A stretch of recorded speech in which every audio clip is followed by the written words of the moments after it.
Hi, this is Terry Brock. Relationships are what business is really all about. Fostering those wonderful, mutually beneficial relationships for the long term is what matters most. And I've got a real treat for you this time. I was able to talk to a friend of mine who is the number 3 person in all of Avon throughout the United States. And she is marvelous. She is applying the principles of our commerce, as I like to call it, relationship commerce, relationship marketing, and doing it, and has created a multi-million-dollar business. She's done it, and she's going to tell you how. Now, I want to give you a little bit of this interview. It's a long interview that we're giving to those that are on Relationship Marketing U, that are members there. But I want you to see this so you get a chance to understand what it's like, what she's applied those principles. And hey, if you're interested and would like even more, bounce over to relationshipmarketingu.com, and you'll find out all about how you can get good information on all this, as well as many other things too. So right now, listen to Lisa Wilbur. Lisa Wilbur is one outstanding person. You're just going to love her. I mean, people that get to know her love her. Thousands of people that are in her downline there at Avon love her. And you'll see her style is just so approachable, kind, and she's also very, very smart. So join me now as we listen to Lisa Wilbur as we talk about relationship marketing and success. Hi, I'm Terry Brock with Relationship Marketing U. You know, building relationships and being able to cultivate those is really what business is all about. I often refer to it as relationship farming, where much like a farmer tills the soil and you go through the motions and the activities of building relationships, it's much like what farmers go through. Well, I'm delighted today to be able to share with you an experience with a person that I know and who is extraordinarily successful building a multi-million-dollar business over a course of a few years, and she does it by building relationships. Her name is Lisa Wilbur, and she is the 3rd highest paid person in Avon throughout the United States. She joins us now from her offices up in New Hampshire. Lisa, thanks for being with us today. Good morning. Thanks for having me. It is great to have you here because I know you have done so much with relationships. For those that don't know you, tell us a little bit about your background, what you do, and how you got where you are with Avon now. Well, actually, I was a secretary, and before that, I worked third shift at a convenience store, and I did sell Avon the whole time on the side uh, from the time I was 18. And what happened was I lost my job as a secretary, which at the time I thought was a fabulous job. I was getting like 20,000 a year, and I thought, wow, this is making it. I am making it. Yeah, And that's good. never considered doing Avon full time because I didn't know anybody that earned a lot of money doing it. And I actually wanted to earn a lot of money. But I got in a position where I got laid off that secretary job in the recession in the late 80s. And then I couldn't find anything else. I couldn't find another job. So my typing wasn't fast enough. I tried working at a temp agency and they wouldn't hire me. And I finally did Avon out of desperation. And luckily enough, it ended up being a good fit. And this has turned into dream come true, and I had no idea. And I think it's because of relationships, because it's something that I would normally do naturally, I think, is build relationships. And that's what our business is all about. Direct sales and network marketing is about relationships. So it's been a nice ride. Yes, absolutely. It's about relationships. So I want to look at that in depth a little bit about how we begin those relationships, then how we build them, and then the very important part, how to maintain those relationships. Obviously, you're doing that. As before we started the recording here, you were telling me as of this moment, you have 2,649 people in your downline. These are people that are buying products that are actually helping you to be that millionaire that you are and doing it. So tell us, how do you begin the relationships? What ideas, what techniques, what certain procedures have you seen work best to begin a relationship, both in Avon and in business in general? Well, I think just in life in general, I don't leave my house going recruiting. I go just to meet people and make new friends and make new contacts. And I try to find out from just talking to people, just regularly talking to people, if they're something that they say I have some way to help them with. Like if someone is complaining about their boss, well, I have an opportunity where they could be their own boss. Or if Mm. someone is complaining about dry hands, I sell a product that could help that. So I don't necessarily go out and say, come sign up with me, I'm an Avon representative. I go out and just talk with people and try to build relationships and meet people. Sometimes it never even comes up that I'm an Avon person. And you know what I mean? I'm asking and talking, and I've met people that I've known for a couple months before they find that out, believe it or not. So to me, it's not necessarily about converting people to be downline members or selling them what I've got to sell them. It's about them more. It's trying to find out if I have a good fit of what I have to offer to what they need, and if not, maybe I'm just going to be a contact for them. Maybe they've got something I want. Maybe back and forth. You know, I think that's more important, and then along the way when that happens, you end up getting business and you end up getting referrals. And if you look more about what the other person is as far as a relationship and a contact, more than just trying to score them as a recruiter or a customer, I think you end up building a bigger business over it.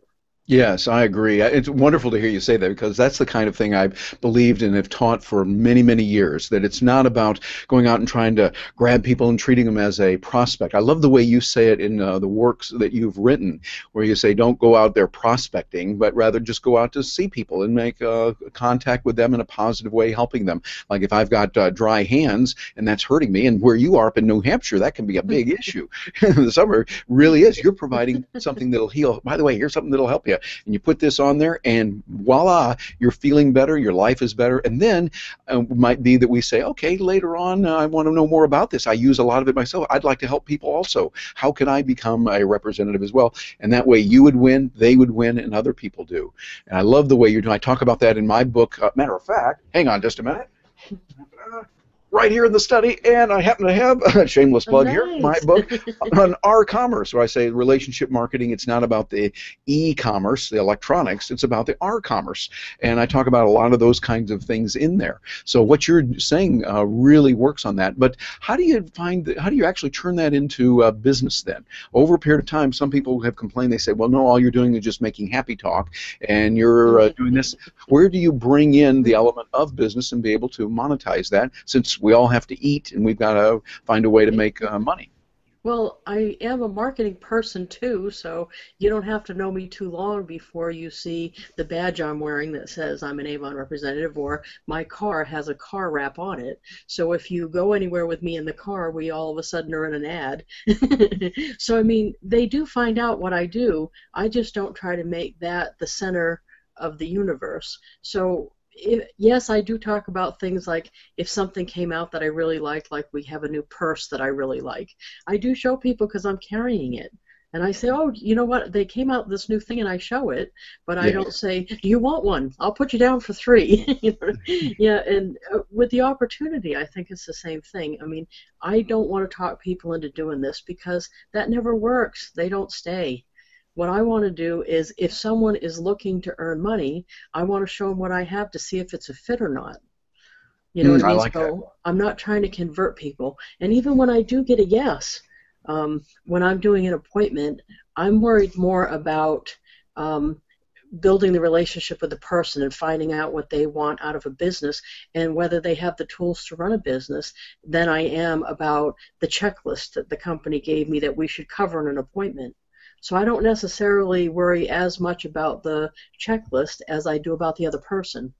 So I I think like that. that's the important thing is, to me, they can learn the procedures over time as we come across what they need to do. But if at that first meeting, or even if it's Skype video or whatever we're doing, if I haven't built a relationship with them, they won't feel comfortable to come to me when they don't know what to do. Yeah, I like it. What you're doing there is you're really listening to the other person. You're genuinely caring about them, and you do that. You're a person that really listens to the other people that are there. You want to help them genuinely. And yeah, by the way, you've got something to sell that can help them, but that's not the primary reason why we're there. And I think that's the difference between that and a transactional, obnoxious kind of person who is just there for the sale itself. And it seems like that people are doing that more. Do you find that works also with your reps and the people that are most successful in your downline? Yes, and you know what's funny is it is a strategy to do more business. It's not like it's you know what I mean. It's not like it's totally being a nice person, or like you were saying before that it's just all happy talk. That's not true. This is actually a business strategy. It's just putting the other person first, which if I was in that person's shoes, that's how I'd want to be treated. So it's kind of like what my mom taught me. You know what I mean? Treat others how you want to be treated. If I was a person just walking around, I wouldn't want to be hunted down like a prospect and talked into an opportunity. You know, Hmm. and I wouldn't want to do that to someone else. So I do talk to a lot of people though, and you know, if it comes up, I do mention what I'm doing, and usually, like when I'm going on trips and stuff, I'm all happy about something that I've got, and I'm sharing it. Yes. So yes, I do talk about it, but I'm trying to see if it's a fit for them. I'm not just trying to force everybody in because that doesn't work anyway to me. If Yeah. you talk them into it, then they won't stay. And Yeah, I like that. customers or downline, I think. Yeah, I think that's the real key. The way you do that is great. Well, now that helps us when we can initially meet someone. We're listening to them. We're doing. But now let me move it to the next stage. Now someone has gotten to know you. You've gotten to know them. They've purchased something. They might have purchased it a little bit. Maybe they even signed up to be a rep, and they're doing a few little things with you. Now, how do you build that relationship? How do you maintain and keep that relationship going? Well, I think one of the key things that's actually a little work to try to figure out is how someone likes to be communicated with. So it's up to me to be flexible, and the other person, I need to figure out whether they like phone better, or they like video better, or they like Facebook better. It's up to me to figure out. So in my downline team, for example, I can think of about 6 of my frontline leaders that really prefer text message. So like the younger ladies on my team, the younger leaders really like text, and they text me all the time. And then there's like an older gentleman who, it doesn't matter whether I email him, no, it doesn't matter how I do it, he's going to call me on the phone. Because he's really a phone guy. He likes the phone. So I think I have to make notes about everybody's preferred method of communication so that I do what's Yes. best for them, because that helps our relationship. So, Yeah.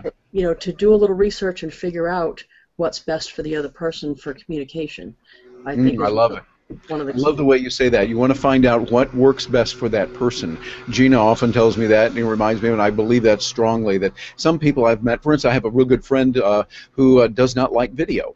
And he likes to get text. He likes to get email messages. And so I know, okay, when I'm dealing with him, when I'm talking to him, sending my normal video that I like to use a lot, like iJot video, I like to use that. He wants text instead. So I think, okay, that's important to know that, to log that. And so you're doing that. How do you keep track? You got 2,600 people just in your downline, yet all the other people you know with other work that you do. How do you keep track of that? Mary Lou likes video, but Sally over here, she wants this, and Beth over here wants this. How do you keep track of all that? Yeah, it's an effort, but it's an effort worth doing. So, yes, I probably know the producers in my downline a lot better than I know the general population. So there's probably a 20% at the top that produce more results than everybody else. Those I probably could tell you a lot more about. And even in my other contacts, it's the ones that I had, they're more high touch, you know, in my business. But I do take notes. And I use right now, I'm using, because I'm a send out cards person too, they have a contact manager that I use, and I send out a lot of cards. I love cards, and they have a contact manager with notes. So I put notes in the notes section for each person. That way I can keep it all in one place. So I know what cards I've sent them. I also know if I've sent them anything else. Like, matter of fact, when I sent you a book that I was just in, I put a note in there so I wouldn't send it to you twice. And I would put things in there like prefers email or prefers text message. That way I can look at that before I talk to them again. That is a brilliant way to do it, because I was going to ask what you use for that. I know you're using Send Out Cards, a really good service that has a lot of benefits to it. But I notice what you're doing is you've got to find something. And I would say for those that are listening right now and watching this, find something that works for you. There's a lot of different tools that we have. I'm using a tool called Nimble right now, nimble.com, and it gives the ability to keep track of things like that. It's nice that it pulls in all the different social media. Send Out Cards has that. There's Outlook. There's Google Mail, Gmail actually has contacts, and you can put in some notes on things like that as well. So I think the key is experiment with a lot of different tools, see what works best for you, and then use that, and use it religiously. It takes a discipline to stay with it, that when you finish talking with someone and they happen to mention they went to Michigan State University and majored in such and such, that you make a note of that just real quickly, so that then if you see, say, Michigan State mentioned, then you can send them a note, say, hey, thought you would be interested in how the Spartans are doing on this, or something like that. And Lisa, you're doing that. And by the way, let's go back to Send Out Cards. That's a wonderful little tool. Tell me how you have found that to be helpful in your business and building relationships. I love Send Out Cards because they have this feature on there where you can put a person's birthday and a person's anniversary plus the notes section, and you can make them personalized cards. And they have hundreds of stock cards, but I don't use any of those. I use pictures of myself and my daughter Lydia in it, because I don't know, it's kind of like you get an update. You don't just get a card. You get an update on what we're doing and and how old she looks, and you get a little update with every card. But I like sending them, and I use in conjunction with Facebook. So I like to Facebook espionage. So like one of the ones I did lately that I really liked how it came out, and the other person really appreciated it, was one of my really good friends, Rosemary, that lives on Long Island. One of her favorite dogs passed away, and she put a picture of the dog up on Facebook. So I captured that picture off of Facebook, and I looked up the Rainbow Bridge poem, and I made a card with her dog on the front of the card and the Rainbow Bridge poem in the inside of the card, and sent it from me and Lydia. And she loved that. And I think that's what makes it nice, is doing it in conjunction with things that I find about people on Facebook.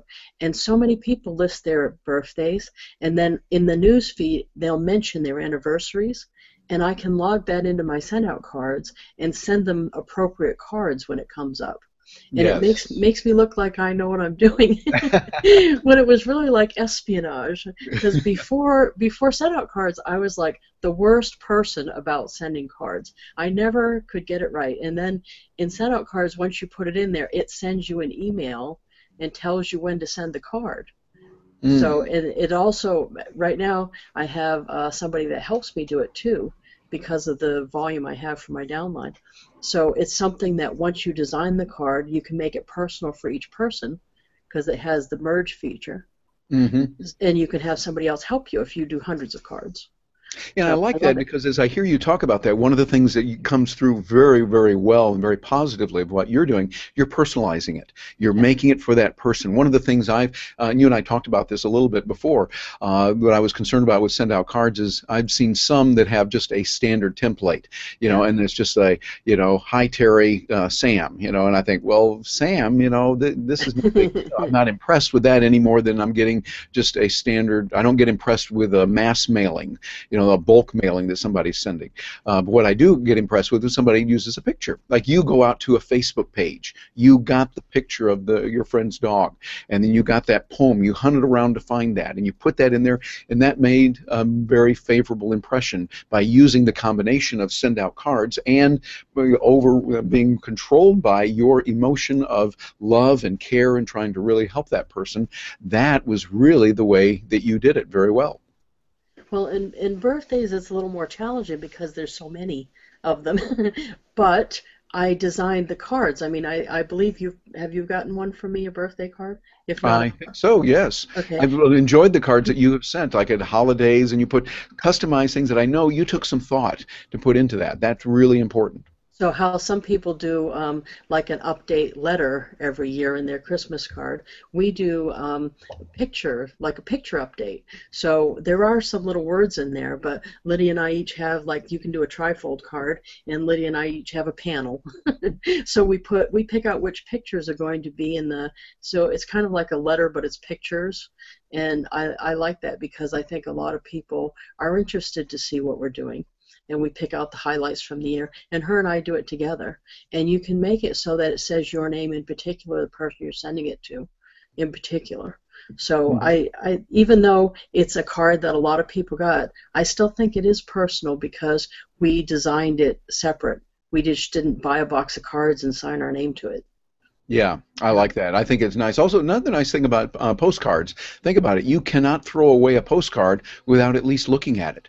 You at least see it. Even if you throw it away, you're looking at it for a moment and you acknowledge, oh, that person sent me a card. Usually we'll hang on to it a little bit longer, and I find often when I send out a lot of postcards, I have pictures that I've made of me, and then I will write a note on there, a handwritten note, and send that over to people. And I've actually walked into clients' offices months after I'd sent it, and they didn't know I was coming, and then I just kind of show up, walk over to their desk and say hello, and I see that postcard on their wall tacked up there, and they go, wow, this is the picture from Terry. Those things really matter.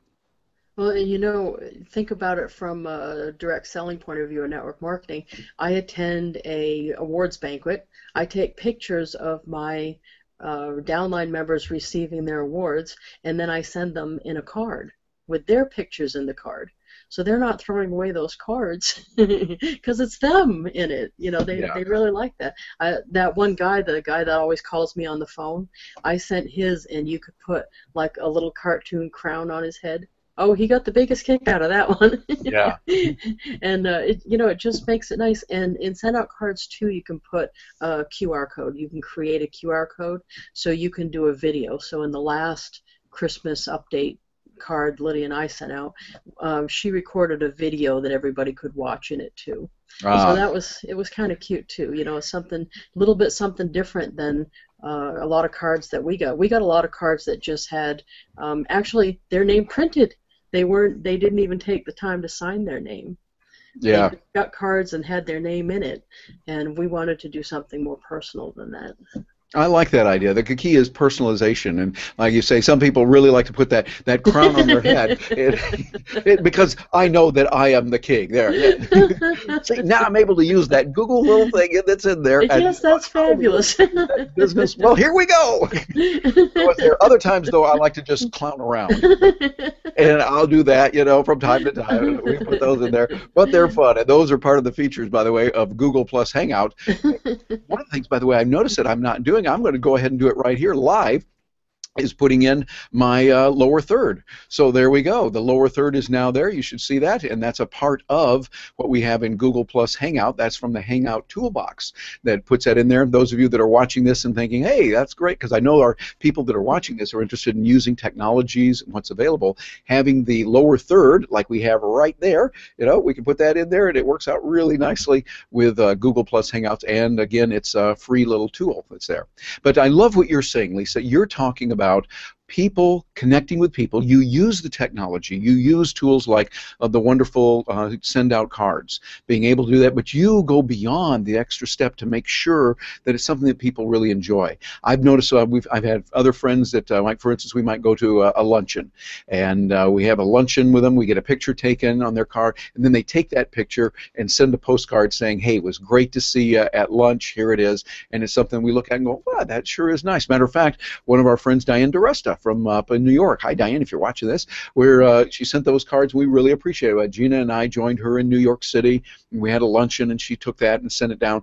Those little things mean a lot. What are some other things that you have found that have been particularly helpful, kind of like a send-out card, but other technologies or other tools that you've used that have helped to build relationships? Well, let me tell you a little story about Facebook again. Facebook is like my favorite way to do espionage.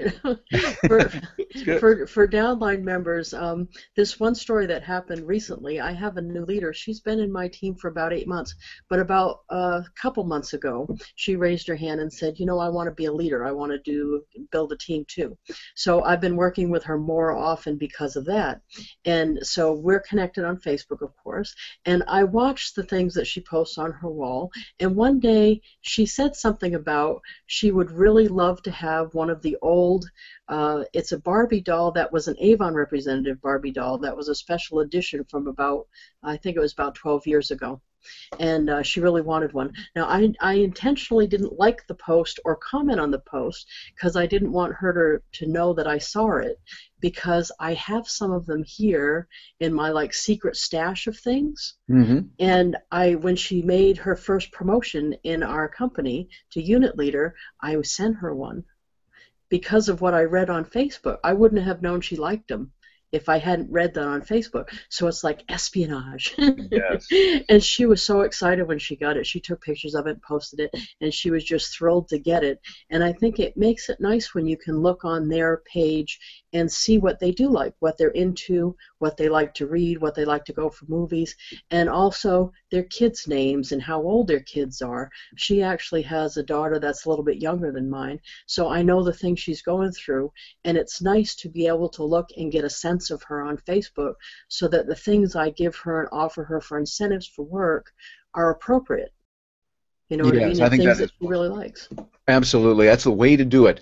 Using Facebook to study and get to know that person. And I would put an exclamation mark behind what you're doing, and also encourage people to study Twitter. Follow the tweets that someone has. You get an idea over time. You can do this through tools like Hootsuite.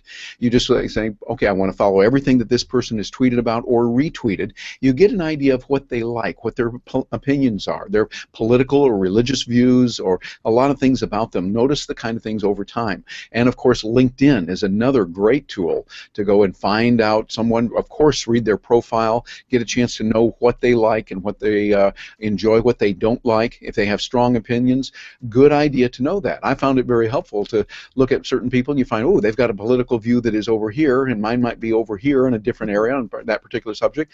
Just be aware of that. It can help a lot. Or if they say, hey, they like a particular point of view that I also like, be sure to accentuate that. So what you're talking about there with Facebook really works well. Now, another tool that I use a lot is video, using tools like iJot and, of course, YouTube a lot. Have you found that to be helpful? It would seem like that would be a tool that is used often in Avon with the cosmetics and beauty industry and people that are interested in how they appear. Do you see, how do you see video being used? I've actually been using it a lot more lately, and thanks to you, I use iJot a lot more lately. Good. But my YouTube channel, I've had that for a while, and just lately been doing more with it because our replicated websites with Avon just recently have the ability to put a video that we created from YouTube on our homepage.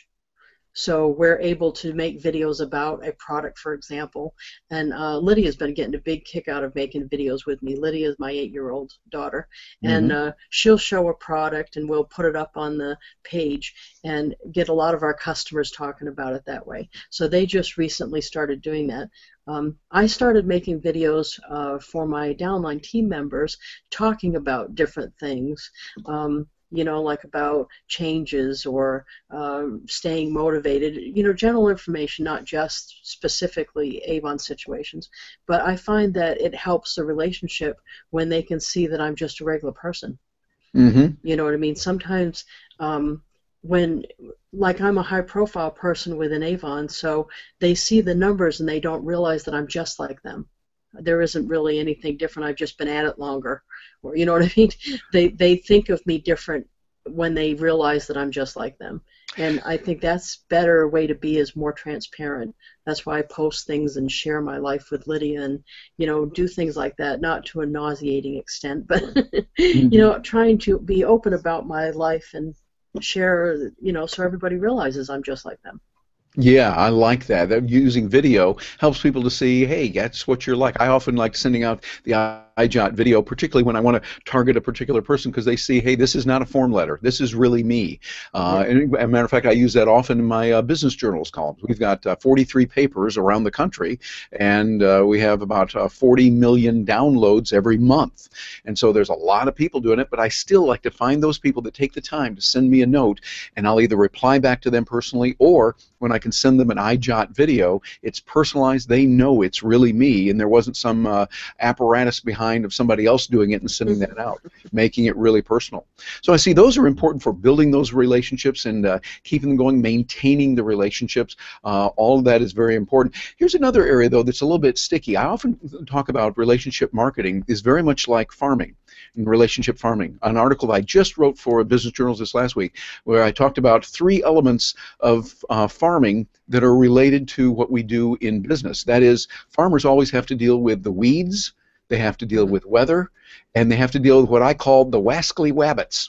You know, from Elmer Fudd. You remember that from the Looney Tunes? They said we were talking about Bugs Bunny, that wascally wabbit. Well, in the farming, weeds can kill your crops. They can grow up and they can stifle it and they can really cause damage. The weather, you can't control that. You've got things going on. A storm can hit and floods, snowstorms, etc., temperatures, etc. All of those can wage war against your crops. And then the wascally wabbits, well, that's kind of like in the farming. You have coyotes, you have raccoons, you have others, varmints that can come in and they can actually eat the crop. In business, we have comparable things. Bad practices can hurt us in the weeds. Doing something wrong, or an employee, someone who's a toxic person in your life, can really harm your life, and you have to weed those crops. You have to weed your relationships, I think, as well. And then the weather, you know, there's things that happen that we can't control. And so we have to be able to adapt and adjust where we can. And the wascally wabbits, there's going to be competitors, there's going to be people out there that are trying to take in business. And so how do you deal with some of those weeds, weather, and the wascally wabbits that we run into, and deal with that in the real world? Because obviously you've been in Avon long enough now. You've built a very successful business. It's not all been sunshine, rainbows, and unicorns. I'm sure there's been some challenges. How do you deal with those effectively, maintaining relationships? You know, it's funny when you were just saying that, because we didn't discuss this ahead, is the first thing that came to my mind is something that Bob Berg said about, he follows what I wrote too, and he said it's calmness. You know, that's one of the things, is calmness and setting a good example. Yes. I try to limit my exposure to negative people, but that's going to happen, and all the other things that you said happen, but it's my reaction to the things that happen, I think, makes it whether it affects my business in a negative way or not.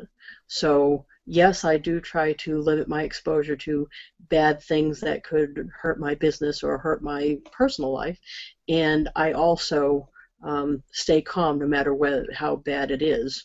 You know, I try to be the one with a level head.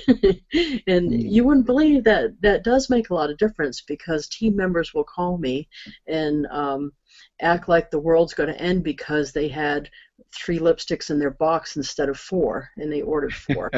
And, you know, I can't just say, well, your point of view is not important, that's not a big problem. I have to just act calm and talk them through how we solve the problem without discounting their feelings. So I think that's important, is just to stay calm, walk them through the process without having a big reaction one way or the other. And I see a lot of people will jump right in and overreact with the person, and I'm not sure that's a good strategy for your profits or for your long-term longevity in the business. So I think calmness is something I had to learn. That isn't something I was good at the beginning. I was just happy to have a big reaction with everybody else, but I found that it wasn't a profitable strategy or a good business building strategy to have a big reaction every time something happened. And over this course, I've been in Avon 30 years, 32 years I think, and been a leader at the top of the pay plan for 20 years. And I think over the time I've realized that there are a lot of people on my team looking at my reaction when something comes out. When I stay calm, we all stay calm.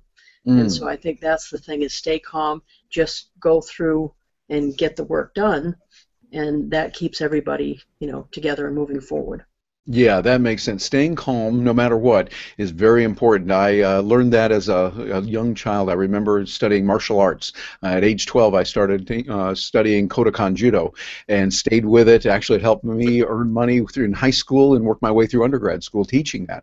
But I found that one of the things our instructors told us that really stuck with me, he said, if there's an argument and you lose your temper, you've lost the argument. It Oh, doesn't matter. You've lost your temper. You're no longer calm, no longer in control of your emotions. I find that even in times of a very tense situation, whether there's physical danger or you've got an argument, remaining calm is the most important thing, to make sure that you're remaining calm, because then you can still operate from a position of strength. And thank you for saying that. I think that's most important. Well, and as we look at the, go ahead. it's a learned skill too. I mean, for people listening, don't think that just because you decide you're going to be calm, it means that you're going to be calm. I think you have, give yourself a time to learn that skill and execute it, if you know what I Hmm. mean. Yeah, I think so. And that's where continually learning, continually being around positive people, and is very important. I think that I've always felt, even though I'm not a member of Avon and not in there, you could get, even if you didn't sell the product, just being involved with people like that would be very beneficial. It's one of the real benefits, that the people who do exceptionally well in a company like Avon are those who are more positive, who are more Yeah, resourceful, who remain calm and embrace the right kind of living and doing things the right way. no, I totally agree. I think there's a lot of benefits on that. Well, now, Lisa, we can sit and talk with you for hours. I just really appreciate what you're doing. You are the example for many people of how to live life, how to be successful, not only in a monetary way, but even more so in personality and character, the way you treat people. You and I both are very strong lovers of liberty and freedom. We both believe very strongly in do anything you want to do in life. Literally anything, whatever, as long as you do not harm another person and you take responsibility for your own life. What words of admonition or words would you leave for our viewers that are watching this thinking, okay, I want to go farther, I want to get ahead more, want to have a successful life? What would you say to that person who wants to do it and is willing to pay the price?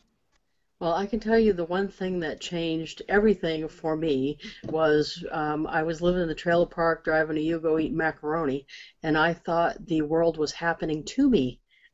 I thought I didn't make the connection that what I was doing had, re, there was cause and effect, I guess it is. Yes. I didn't know that it was me. I thought the economy was happening to me, my negative relatives, the trailer park people, everything was happening to me. When I made the decision that it was 100% my responsibility, all of it, how work turned out, how my personal life turned out, how everything turned out is 100% my responsibility. I no longer blame anybody for anything. It's me. I take personal responsibility for all of it.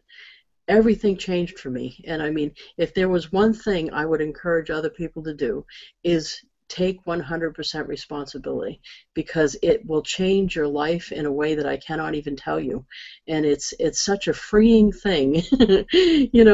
Everybody seems to get caught up in the blaming everybody else for their circumstance, where I take 100% responsibility for the good and the bad. I make bad decisions, I make good decisions, and I own them both. And I think that has made a big difference. And my life is so much better, not just monetarily, but my peace of mind. How I raise my daughter, everything, because I took 100% responsibility. It just makes a world of difference, and I highly recommend it. I really appreciate you saying that. It reminds me of what a person I knew, was a very good man. He's no longer with us now, but a friend of mine, and he was very successful as a financial planner and a financial investor, ran twice for president of the United States in the Libertarian Party, a guy named Harry Brown. And Harry said it was such a freeing time for him when he realized no one owes you anything.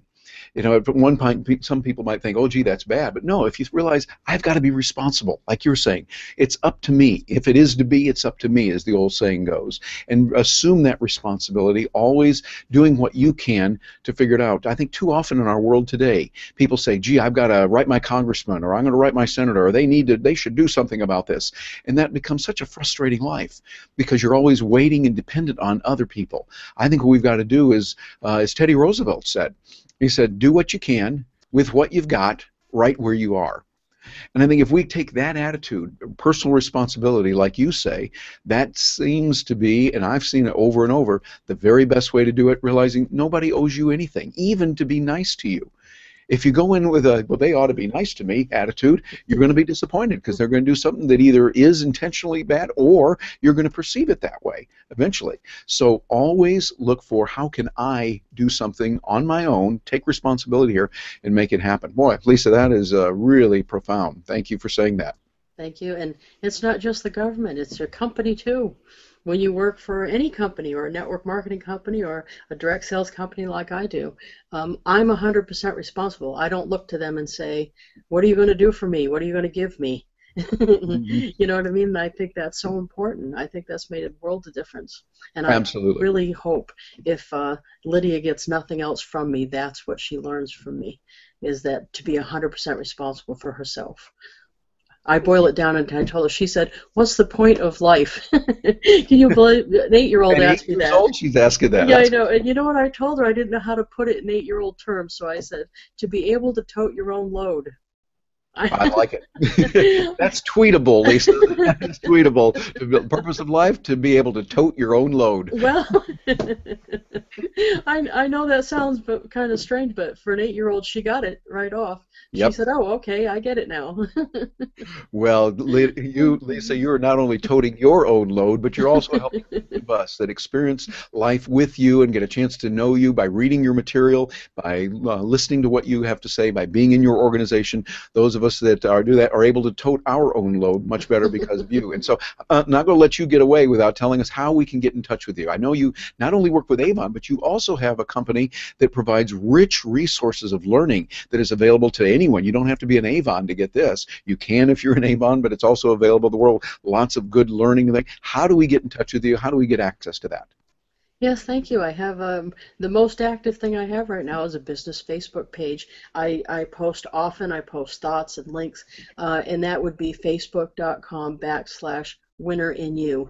That's WINNERINYOU. And my regular website is winnerinyou.com. And I also have the YouTube channel, which you can connect through on my Winner in You website. But, you know, I like to share lots of different things, so you'll have to pick out what works for you and what doesn't. But I guess everybody has an opinion, and I'm freely sharing mine. Good for you. But come share yours, too. I like it. I think that's good. The idea, I think we grow best when we can share ideas and we can all learn. And in the free marketplace of ideas, as we exchange them, and sometimes we might differ, but we do it in an amicable, peaceful way. Sharing ideas and looking at new ways of doing things really helps us a lot. Well, Lisa, it is an honor and a joy to have you here with us. Thank you so much for taking time out of your very busy day to be with us, to share some thoughts. And any closing remarks or anything you would like to say before we say goodbye? No, I really appreciate you having me on today, and just go out there and take 100% responsibility and really live life every day to the fullest. I think that's all I want to say is, you know, don't settle. Don't settle. Just go and have it and love it and be it. Very good. Well, good words of advice from you, Lisa Wilber. And by the way, those of you that are listening to this on the audio, that's Wilber is W-I-L-B-E-R. A little bit different spelling, and I'm sure she's seen it the other way sometimes, but make sure you get that with a W-I-L-B-E-R. Lisa Wilber, a wonderful person from up there in New Hampshire. Lisa, thank you so much for being with us today. Thank you, Ms. Terry.